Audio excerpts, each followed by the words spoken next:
Chapter 17, all of this might seem defeatist. So, with this idea of venturing, it's the idea of trading off today and investing some of what you can have today, some of the resources that you can have today, and investing it into the future. In something that is ambiguous, you don't quite understand, and the outcomes are not quite clear. And examples, as I've said before, is things like entrepreneurship, innovation, raising a family, and just often just living life. And a lot of the things I've talked about so far, like the emotions that you feel, the ups and downs, as people would say, but it's mostly just downs, all seems rather defeatist. When you listen to what I'm saying, you might hear this and say, why should I ever do any of this? Because it seems so challenging and so daunting, and it's often feels very pathetic. And the reason why I do things is often not rational in any sort of way. I often don't understand myself why I do the things that I actually do. Maybe it's something that's beyond me, and people that are deeply religious might understand what I'm talking about. Um, but often you do things simply because you do things.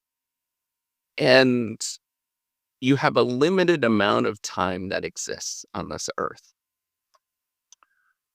And your cognitive ability, if we might call it that, if we actually do think, and I know that that might be something that people might find challenging, but maybe a lot of this is that we're not thinking and we're simply executing as if we would within a complex system. And what we believe is thinking is not really thinking at all. I think all of this might seem like it's rather defeatist and is focusing on the negative. The truth is all of this is getting you prepared to think about this is what it's going to be like.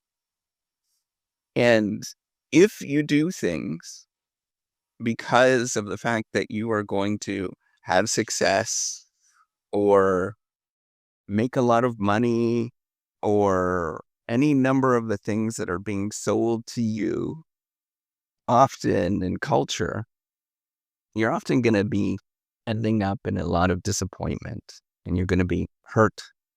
You're not going to actually want to do anything.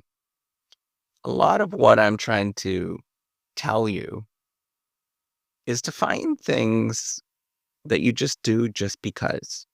There's often no reason. It's not clear. It's like smiling to somebody else on the street. And I know economists might love to deconstruct why we actually smile to somebody on the street, and that it's absolutely rational and it makes a lot of sense. And somehow we might get some sort of opportunity at one point, financial opportunity that's going to net us millions of dollars by smiling to somebody across the street. But often you do it just because we're human. And we have a certain amount of life on this world. And regardless of whether you believe that we're actually thinking and we have control and agency and all of that kind of stuff, you do these things because we have a limited amount of time. And the only way that I know that works in terms of growing and expanding, whether it is the opportunities that you have access to, whether it is your knowledge, whether it is your family, whether it is other financial resources that you get access to, the only way I know how to do this is by doing a little bit of venturing in all parts of your life. That means doing things that you don't understand. That means taking away from how you feel today and the pleasures and all of the wonderful things that you're going to experience today and giving it to something that you don't understand. And nor should you ever understand. And when you do that, every single time, the vast majority of the times that you actually do something and venture off into the unknown, that's learning a course, that is learning how to do some new skill, some task, learning to know how to have a family.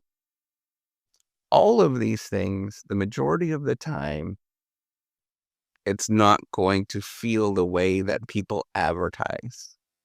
The majority of the time, you're going to be wasting a great deal of time and resources and energy. And often, it's not going to feel so good. But all of that is to have some hope. At some point, something good is going to happen. There's going to be a moment where people are going to do something and it's all going to click. And the problem is when that click happens, you can't control it. You don't understand it. It will be never something that you'd ever expected. There's not a moment where you'll be like, I planned everything out and it all worked out perfectly. But you take that leap of faith.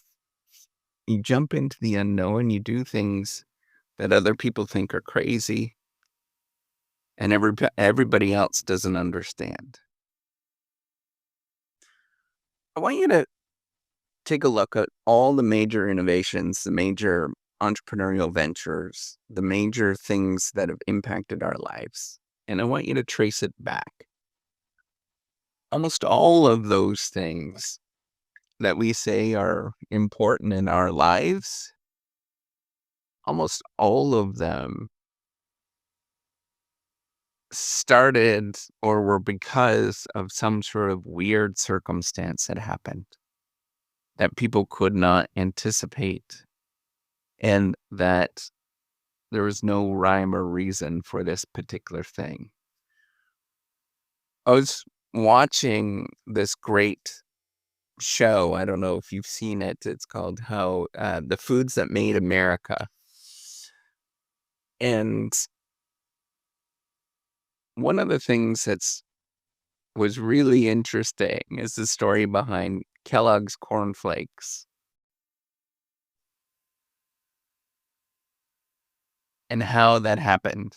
And Kellogg's cornflakes, the entire story why Kellogg's cornflakes actually exists is because of a mistake, because of an error, that somebody left out the granola that they were working on out overnight, and then they were able to mash this together.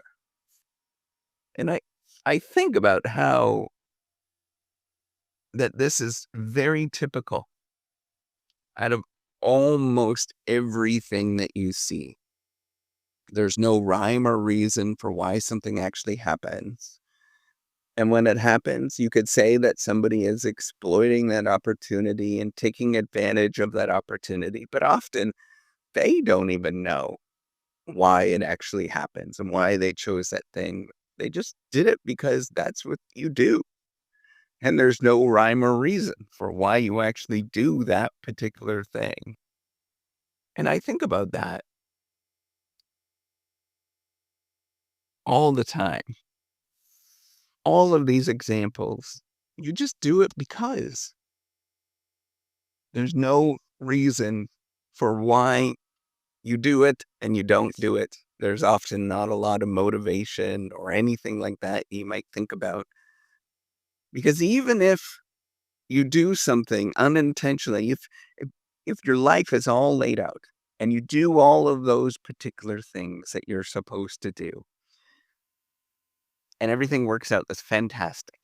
But there are a lot of people that do things, in fact, the majority that do things that they're not supposed to do. And they do things that everybody else says it's wrong, and they're lazy and all of those kind of things. And sometimes those people figure out something that is miraculous and they stumble into it.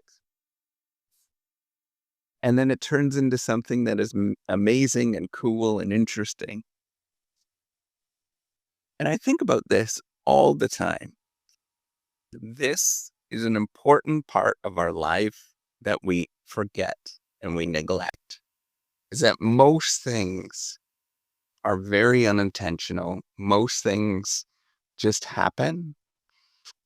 And most things, you do things for the reasons that you don't quite ever understand. And it's somewhat of a mystery.